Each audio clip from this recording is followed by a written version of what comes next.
오늘 읽은 본문 말씀하고 제목이 똑같죠? 살인하지 말라. 네. 10계명 중에 첫 번째부터 세 번째까지의 계명은 우리가 잘 아시는 대로 하나님을 잘 섬겨야 한다, 이런 내용입니다. 하나님만 섬기고 우상 숭배하지 말고 하나님의 이름을 망령되게 하지 말라. 하나님 이름에 먹칠하지 말라는 얘기죠. 네, 이 말은 하나님을 사랑하라는 이야기입니다. 또 네 번째 계명은 안식일을 지키라는 것인데, 하나님도 6일간 창조하고 일하시고 하루 쉬었으니 너희들도 쉬어라. 죽어라 일만 하는 바보가 되지 말고 쉬면서 스스로를 돌아보고 좋은 시간을 가지라, 이렇게 말하는 거예요. 안식일을 지키라는 말이 교회에 출석하라는 말이 아니라는 거 제가 지난주에 말씀드렸죠. 네, 우리가 몸을 상하게 하면서까지 일을 하고 돈을 쫓는 것은 어리석다, 이렇게 말하는 거예요. 물론 이제 경우에 따라서는 몸이 부서져라 일해도 많은 돈을 벌지 못하기 때문에 생계를 위해서 어쩔 수 없이 부서져라 일하시는 분들이 있어요. 이런 분들한테 이런 말을 하는 건 아닙니다. 기분 상하시는 일이 없기를 바라고요. 네, 그런 분들도 좀 적게 일하면서도 많이 벌 수 있는 이런 나라의 환경이 됐으면 좋겠어요. 최저시급도 좀 오르고 노동자에 대한 어떤 인식도 좀 많이 바뀌었으면 좋겠습니다. 그렇게 되기를 바라고요. 아무튼 이 안식일을 지키라는 말은 우리 인류에 대한 하나님의 권고 사항인 거예요. 권고이면서 명령이죠. 네. 그래서 우리 사람을 위해서 하나님이 우리에게 주신 말씀이고, 그 다음부터는 다섯 번째부터는 사람에 대한 계명이에요. 사람이 사람에 대해서 어떻게 대하고 어떻게 그 사람을 대우해야 하는가, 그거에 대한 말이죠. 하나님을 사랑하는 것처럼 너 자신을 사랑하고 또 이웃을 사랑하라, 이 말이에요. 먼저는 이제 부모부터 공경을 하라. 네. 이웃도 공경해야 되지만 자기 자신과 부모를 사랑할 수 있어야 됩니다. 물론 이제 가끔 뉴스에 나오는 자기 아기를 이렇게 죽게 만드는 이런 어른들도 있지만 그런 것들은 이제 논외로 하고요. 부모로서 공경받지 못할 존재도 분명히 있긴 합니다만 일반적으로 봤을 때 우리가 부모를 공경해야 되는 것은 너무나 당연한 도리죠. 그리고 이제 이 5번까지를 제외하고 나면은 전부 이웃에 대한 기본적인 도리를 가르치는 계명들이에요. 하나님에 대한 게 제일 제일 적은 건 아니지만 적죠. 오히려 이웃에 대한 계명이 더 무게가 있습니다. 그만큼 우리가 하나님 믿는 사람들은, 하나님을 사랑한다고 고백하는 사람들은 이웃에 대한 사랑, 또 이웃에 대한 봉사, 이런 것들을 우리가 중점을 두어야 한다는 거예요. 이웃을 사랑하지 않으면서 하나님을 사랑한다고 얘기하는 건 그건 거짓 신앙을 가진 사람들이죠. 네, 우리가 조심해야 하는 겁니다. 그래서 이제 우리나라 고조선에도 십조근법이라는 게 있었죠. 내용이 비슷해요. 사람을 죽이지 말라는 것이고 도둑질하지 말라는 의미로 그런 법들이 만들어졌습니다. 네, 당연히 살인도 하면 안 되고 간음하는 것도 안 되고 도둑질도 안 되고 거짓말로 사람들을 이렇게 이간질하거나 하는 것도 안 되는 거죠. 11조에 나오는 말들입니다. 또 탐내지 말라. 이웃의 것을 탐내기 시작하면 이 탐욕이 사람을 망가뜨리고 관계를 망가뜨리는 거예요. 이게 살인으로도 이어질 수 있는 거겠죠. 그래서 아주 기본적인 윤리와 도덕률을 10계명을 통해서 하나님이 우리에게 말씀해주고 계십니다. 오늘은 그 중에서 살인하지 말라는 주제로 이야기를 나누려고 하는 거예요. 살인이 무엇이냐? 다 알죠? 사람이 사람을 죽이는 걸 살인이라고 하잖아요. 사람 죽여본 분 계실까요? 네.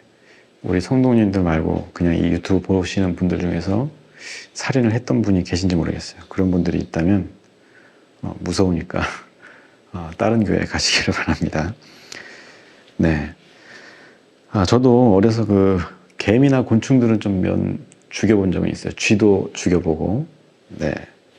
근데 이제 몇 번 죽여보니까 그것도 못할 짓이더라고요. 뭔가 내 스스로가 되게 무서워지고, 네, 그래서 그 이후에는 지금도 그래요. 그 길을 걷다가 벌레가 있으면 그걸 피하느라고 넘어질 뻔한 적도 꽤 많이 있거든요.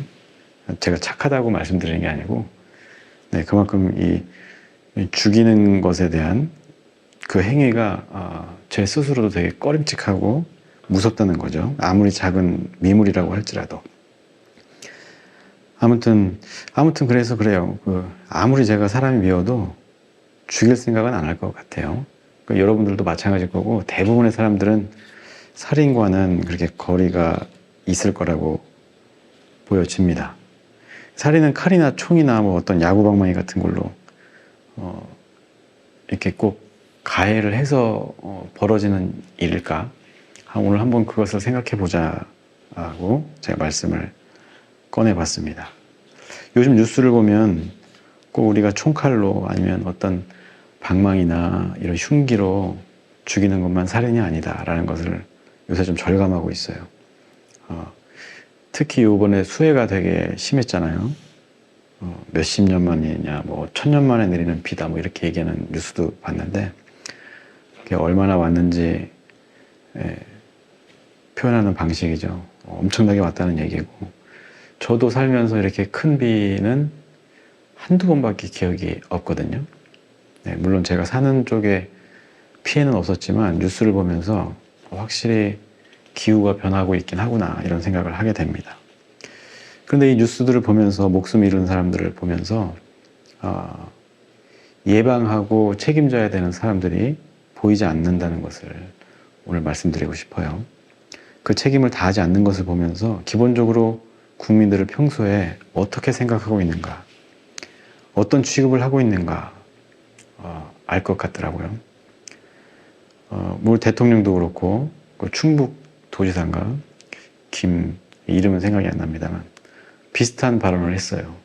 내가 빨리 간다고 해서 달라질 것은 없었다. 내가 간다고 뭐가 달라지겠냐. 이런 대답을 듣고 제가 너무 어이가 없었습니다. 이 말은 그냥 단순히 그냥 책임 회피용이 아니라 평상시 국민들을 생각하는 그들의 세계관을 고스란히 보여주는 말이거든요. 철저히 자기 자신과 보통 국민들의 격을 다르게 생각하고 있는 거예요. 뭐 비가 많이 오고 이게 내가 제어할 수 없는 자연재해 때문에 벌어진 일인데 뭐 몇 명 죽어나갈 수도 있는 거지 그걸 왜 나한테 책임을 묻느냐. 지금 그걸 이야기하는 거예요. 그러니까 사람들 살고 죽는 문제는 뭐 자기네들이 좀 가난해서 못나서 운이 없어서 그럴 수 있는 거지 내가 그런 것까지 신경 써야 하느냐. 이걸 보면서 저는 아주 통탄하는 마음을 금할 수가 없었습니다. 우리들을 다른 격으로 바라보고 있는 거예요.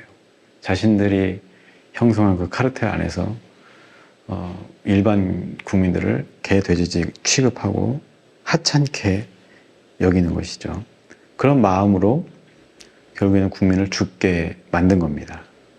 우리가 뭐 칼로 사람을 죽이는 것만이 아니라 이렇게 마음만 먹어도 충분히 사람을 죽일 수 있다는 것을 이번 주간에 제가 한 번 더 깊이 생각해 보게 되었어요. 뭐 윤석열이나 이런 충북도지사 같은 사람들은 칼만 안 들었지 살인자하고 다를 게 하나도 없는 거예요. 국민에 대한 책임을 져버리고 자신이 해야 될 의무를 다하지 않고 오직 자기 자신만을 위해서, 그리고 게다가 우크라이나에 가서 죽을 각오로 함께 하겠다. 사직생 그 단어가 갑자기 생각이 안 납니다만 죽고자 하면 살고 살고자 하면 죽을 각오로 우크라이나와 함께 하겠다. 이 얘기는 이제 그렇죠. 그 동북아시아에서 중간에서 어떤 중립적인 위치에서 균형자 역할을 잘하던 대한민국이 이제 완전히 일본이나 미국 편에 선다는 의미거든요. 우크라이나를 직접적으로 도와주겠다는 이야기는. 이 얘기는 뭐냐면 중국과 러시아를 적으로 둔다는 얘기예요. 이 사람의 말 한마디 때문에 우리 국민들은 혹여나 이 러시아와 우크라이나의 전쟁이 확산돼서 중국도 개입하고 미국도 개입했을 때 이 한반도가 어떻게 되겠어요? 어떻게 될지 모르죠. 이제 북한도 들썩인다고 한다 그러면 이제 걷잡을 수 없는 세계 대전이 발발할 수도 있는 건데, 뭐 그렇게까지 되지는 않으리라고 봅니다만, 최악의 경우를 우리가 생각해야 하잖아요. 그랬을 때 이제 일본이 그 우크라이나와 중국과 러시아, 북한을 그런 전쟁을 대비하기 위해서 남한에 주둔하겠다 해도 우리가 할 말이 없는 거예요. 내가 너희 이렇게 동맹으로서 도와주겠다는데 왜 안 되냐 하면 할 말이 없는 거잖아요. 네. 이 윤석열이라는 사람의 말 한마디에 온 국민이 지금 사지로 내몰려 있는 상황입니다. 아직 국민들이 죽을 지경까지 가진 않았지만 지금 아직까지는 살인 미수에 그쳤지만 윤석열은 제가 볼 때는 그 누구보다 포악한 살인자면서 폭도이자 민주주의를 파괴하는 괴물이죠. 이런 사람들은 빨리 하나님이 데려갔으면 좋겠어요. 제 마음은 그렇습니다. 물론 이제 심판을 하나님이 하시겠지만, 네, 그 와중에 또 김건희 여사께서는 또 명품 쇼핑이나 하고, 네, 얼마나 우리 평소에 우리 국민들을 개돼지 취급하면 그런 워딩들이 나오고 그런 행동들이 나올까? 그 말과 행동으로 인해서 죽어갈 수밖에 없는 우리 국민들은 무엇인가 생각해본 한 주였습니다. 또 큰 사건이 하나 있었죠. 초등학교 교사가 스스로 목숨을 끊었어요. 여기 계신 분들은 또 스스로 목숨 끊었다고 하나님께 죄 지은 거라고 하시는 분이 없기를 간절히 바랍니다. 이 교사가 죽은 거는 결국에는 그 문제 학생들의 학부모들이에요. 그리고 그것을 용인한 학교의 교장이나 교감들, 뭐 이런 사람들이죠. 네. 뭐 별의별 요구를 다 했다고 해요. 그 중에 제가 생각나는 건 뭐 애가 아프니 밥을 데워서 먹여라. 이런 거 왜 교사한테 시키죠? 이게 무슨 말이겠어요? 뭘 뜻하는 거겠어요? 자기네들의 계급이 높으니 교사 주제에 내 말을 들어라. 이것도 또한 철저히 어떤 계급 사회에 상징적으로 나타나는 현상들이죠. 지금 민주주의라고 해서 우리 국민들이 이 나라의 주인인 것처럼 겉으로는 그렇게 되어 있지만 실제적으로는 이렇게 갑질하는 사람들을 통해서 또 카르텔을 형성하고 있는 기득권 세력으로부터 억압받는 우리의 삶을 살고 있는 이 현실에 우리가 놓여 있다는 것을 알게 됩니다. 이 사건을 통해서 이 사회의 차별과 계급의식이 얼마나 뼛속 깊이 박혀 있는지 깨닫게 됐어요. 네. 아이들 훈계를 하거나 하면 바로 이제 컴플레인이 들어오고, 그 욕설까지는 아니더라도 자존감을 무너뜨리는 그런 말도 들어야 하는 그런 상황에 놓였을 그 선생님들을 생각하면 참으로 안타깝고, 또 이렇게 죽음으로 내몰린 선생님을 보면 너무나 슬프고 안타까운 마음입니다.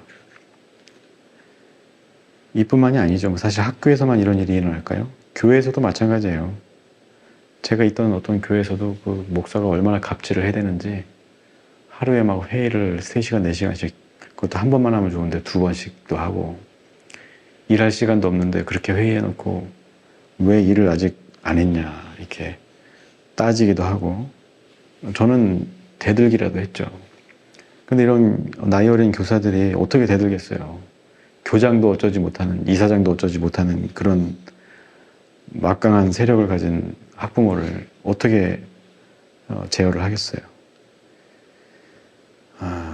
그래서 애들한테 뭐 훈계라도 하려 치면 네가 뭔데 우리 아들을, 우리 딸을 어디서 니까짓 게, 이런 모욕적인 말들을 쏟아 부으면서 그 사람을, 그 교사 선생님을 죽음으로 내몬 것이죠.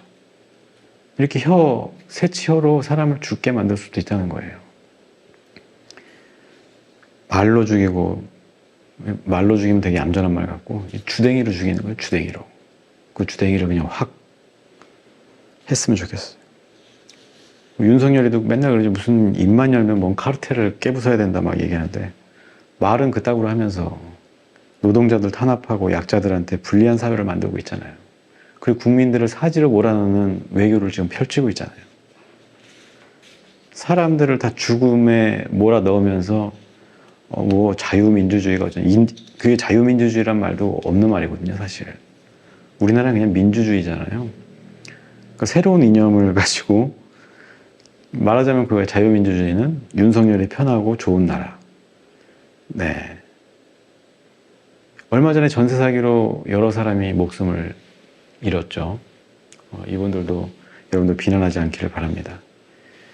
이 사회가 이렇게 사기당한 사람, 그리고 요즘엔 교사가 약자가 됐어요. 이런 약자인 교사들, 노동자들을 어떻게 대우하고 있느냐. 이걸 보면 우리 사회의 수준이 얼마인지를 알 수가 있어요.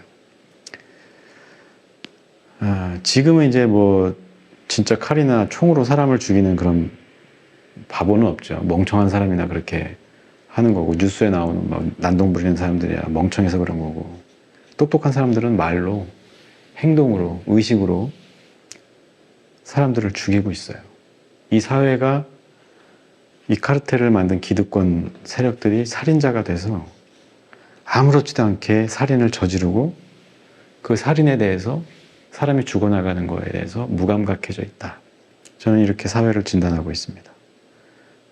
이태원에서 희생당한 젊은이들, 너무 안타까운 죽음들이죠. 한참 젊은 나이에 혈기왕성하고 막 정말 신나게 한번 스트레스 풀러 갔는데, 이 사회가 작동을 하지 않으면서 죽음으로 내몰린, 그런데 거기다 대고 거기 안 갔으면 살았을 텐데, 이런 말을 또 하는 이 사회, 2번 죽이는 사회, 죽인 사람 또 죽이고 그 부모까지도 죽이는, 마음을 다치게 하는, 뭐 세월호는 말할 것도 없죠.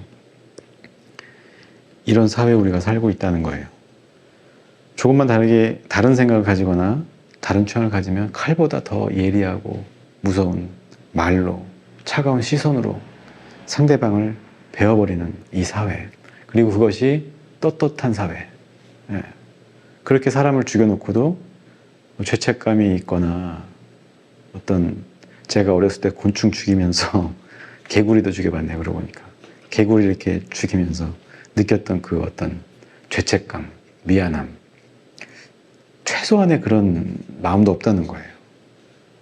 이 얘기는 뭐냐면, 이 계급 그런 세계관을 가지고 사람들을 말로 상처 주고 죽음에 내몰게 한 거에 대해서 어떤 그런 의식이 문제가 있다는 것을 전혀 알아차리지 못하고 있는 것이죠. 무식한 거거든요. 지가 판사면 뭐하고 변호사면 뭐하겠어요. 무식한 거예요. 무식하고 무지하고 천박한 거예요. 근데 이 천박한 것을 모르는 사람 스스로는 모르죠. 천박한 사람들은. 이 천박한 말로 사람을 죽이고 있다는 것을 모를 만큼 무지하고 멍청한 거예요. 이런 멍청한 사람들이 정치를 지배하고 이 나라를 지배하게 내버려 두는 것은 우리 그리스도인들의 책무가 아니죠. 우리 그리스도인들이 오히려 나서서 이러한 왜곡된 세계관을 바로잡아야 하는 겁니다.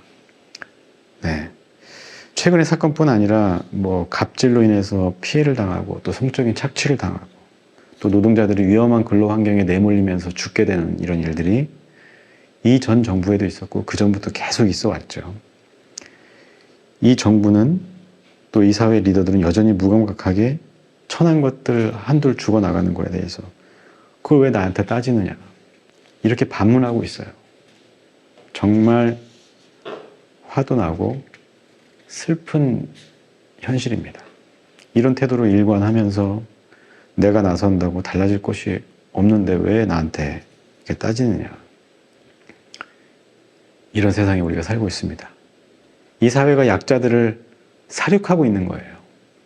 사륙당하고 있는 우리들은 누가 죽이는지도 모르면서 그냥 서로 물어뜯고 그냥 서로 잘했다 못했다 또 싸우고 있죠. 대통령부터 지방자치단체장이나 꼴랑 변호사, 판사쯤 되는 것들이 사람들을 개돼지 취급하면서 갑질하고 짓밟고 약자들의 삶을 망가뜨리고 있어요. 이걸 우리가 봐야 돼요. 그리스도인이라면 더 민감하게 바라보고 이 상황을 인식해야 돼요. 대통령 장모는 또 그렇게 큰 잘못을 저지르고 1년밖에 살지 않죠? 근데 누군가는 표창장을 위조했는지 안 했는지는 모르는데 4년을 살고 있어요. 이런 세상이에요. 여러분도 저도 마찬가지고 언제 어떻게 될지 어떻게 알겠어요. 그들이 짓밟겠다고 하면 짓밟히는 거예요. 제가 어렸을 때 그 지나가는 개미를 이렇게 손으로 꾹 눌러서 죽였거든요. 내가 누른다고 하면 눌려서 죽는 거예요. 그때는 그게 죄인지 뭐 아닌지 뭐 전혀 몰랐으니까 어렸을 때 그렇다 치고, 이런 어린아이 같은 유치한 사람들이 기득권이고 카르텔을 형성하고 있다. 특히 검찰이나 국민의힘 이런 정치인들, 이 땅에서 빨리 없어져야 될 집단입니다. 이 나라를 이렇게 만든 데 교회도 크게 일조했죠. 네. 신천지를 등에 업은 어떤 당을 도와서 기독교도 합세해가지고, 개신교죠. 엄밀히 얘기하면 개신교, 그 대형교회 목사들이 도와줘서 윤석열이가 됐잖아요. 그 윤석열 때문에 말로 행동으로 이런 계급 의식으로 누군가의 삶을, 약자들을 망가뜨리고 짓밟는 이런 현실이 되어버렸잖아요. 교회도 그 일에 앞장섰다는 거, 일조했다는 거에 참 통탄하지 않을 수가 없는 지경입니다. 근데 지금 보니까 교회보다 나라가 먼저 망하게 생겼어요. 네. 그래서 결국 기득권 카르텔, 검찰 카르텔, 종교 장사꾼들 그 카르텔들이 우리들을 죽음으로 내몰고 있다는 거예요. 이 사실을 우리가 직시해야 돼요. 그래서 우리는 오늘부터 기도해야 됩니다. 진짜 이 윤석열이나 검찰 조직, 검찰 카르텔이 망하게 해야 돼요. 우리가 무슨 힘이 있어서 그들을 망하게 하겠어요? 기도밖에 할 게 없잖아요. 저 마음 같아서는 매주 나가서 막 하고 싶은데 그러지 못해서 안타깝지만, 저도 소소하게 여기저기 윤석열 욕 많이 하고 다닙니다. 또 국민의 짐 무리들, 우리 사악하고 무도한 종교 장사꾼들, 그런 아주 천박하고 밥맛 없는 목사들, 정치인들, 윤석열, 이런 사람들이 빨리 물러나고 하나님의 정의를, 하나님의 공의를 다시 흘러가게끔 하는 선한 지도자가 나타나기를, 이렇게 바뀌기를 우리가 날마다 기도해야 됩니다. 이제는 차별과 혐오의 시선을 걷어들일 수 있는 시대를 우리가 살아야 돼요. 이런 일들이 반복되지 않도록 교회가 특히 복음으로 돌아가서 이 복음이 무엇을 의미하는지, 또 우리에게 무엇을 선사하고 있는지 우리 교회가 먼저 앞장서서 사람들에게 알리고 계도해야 하는 것이죠. 그래서 그 복음 위에서 서로가 평등하고 서로 존중받는 그런 세상을 우리가 꿈꾸면서 기도해야 돼요. 노동자도 존중받는 세상, 장애인도 존중받는 세상, 그리고 약한 사람들이 존중받고 사랑받는 세상, 우리 교회가 만들어가야지 누가 만들어가겠습니까? 그런데 교회가 그 반대의 길을 가고 그런 사람들을 도와주고 있다고 그러면 이 한국의 교회는 더 이상 희망이 없는 것이 아닌가 생각이 듭니다. 교회 가서 주여 주여 외칠 시간은 있고 이 불공정한 사회에 대한 관심이 없다면 그 사람은 하나님의 저주를 받아 마땅한 사람일 거예요. 네. 물론 제가 심판할 수는 없는 일이지만 적어도 그렇죠. 네.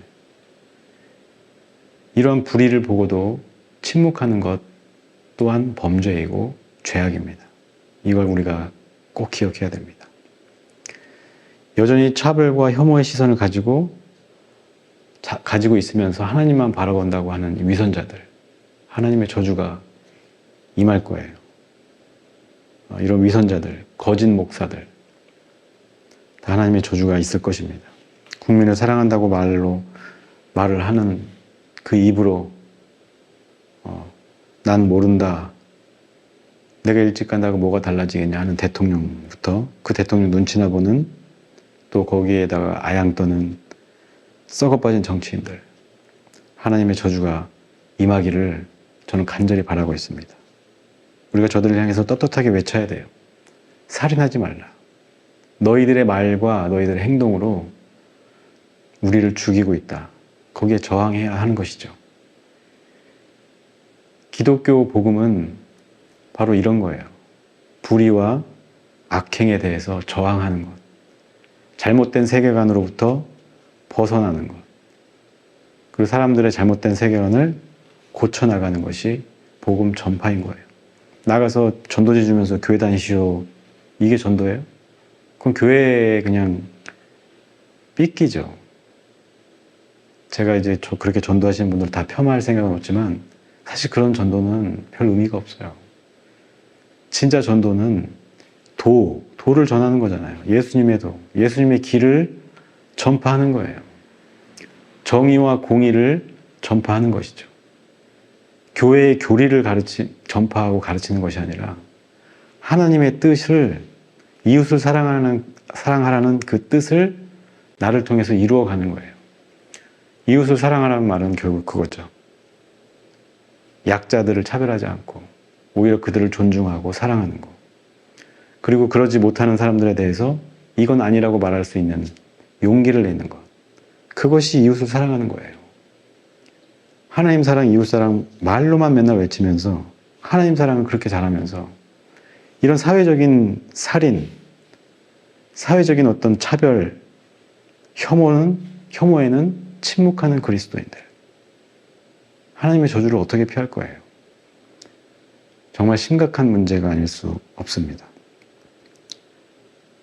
하나님도 오늘 우리에게 말씀하십니다. 살인하지 말라. 말로써 다른 약한 사람들을 죽이지 말라. 너의 행동으로, 너의 이익 때문에 누군가가 상처받거나 다치거나 죽는 일이 있어서는 안 된다라고 이야기하고 있는 겁니다. 이 10계명을 통해서. 네, 오늘 좀 말이 좀 과격하게 나간 점이 없잖아 있지만 제가 좀 많이 이번 주에는 멘탈이 좀 많이 힘드네요. 이런 광경을 보게 될 줄이야. 네, 여러분들도 비 오는데 조심하시고 지금은 어쨌건 각자 도생 알아서 스스로의 안전과 생명을 지켜야 되는 이 시절을 살고 있습니다. 우리끼리라도 서로 좀 더 도와주고 더 위로해주고 사랑하는, 그리고 또 나아가서는 우리 이웃들을 사랑하고 우리도 그들처럼 혐오와 편견을 가지고 있다면 이 시간에 그것을 깨트리고 회개하고 다시금 복음으로 일어서서 모든 사람을 사랑하고 이웃을 사랑하고 그것으로 하나님을 사랑한다는 것을 증명하는 저와 여러분 되기를 주님의 이름으로 축복합니다. 기도하겠습니다.